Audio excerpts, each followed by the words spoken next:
Сега сме на щанда на бранда. Би Булгарикум, единственото държавно млекопреработвателно дружество в България. Добре, единственото. С какво се отличава? Реално е държавно дружество.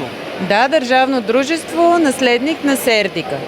Добре, какво предлага това дружество като продукция? Изцяло натурални млечни продукти, създадени от 100% българско мляко и благодарение на нашия научно-изследователски център, вкусовите качества и трайността се дължат изцяло на комбинацията от полезни щамове бактерии.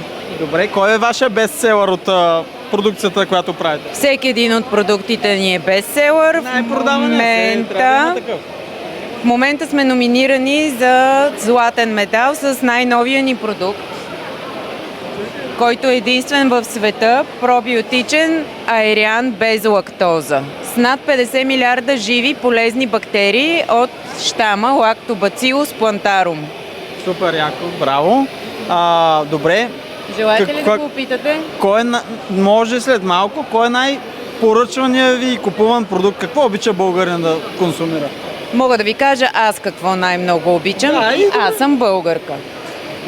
Овчето сирене е фантастично, но пък и кравето не му отстъпва. Маслото е фантастично. Друг любим мой продукт е пробиотичното кисело мляко, отново с над 50 милиарда живи бактерии. Какво се различава българското масло от немското? Много казват немското масло. Нашето пък не е ли по-хубаво? Това е разликата. Маслото на Елби Булгарикум е по-хубаво. Може би от всички масла, които се продават на пазара. Защо? Изцяло натурално е и от 100% българско мляко. Благодаря. Пожелаваме успех и все повече продукти, доволни клиенти и качество. Много ви благодаря. Заповядайте отново. Сега ще ви налея Ириан. Ние предоставяме на хората изцяло натурален продукт, като запазваме всички необходими хранителни вещества, минерали и витамини. Благодаря, добре.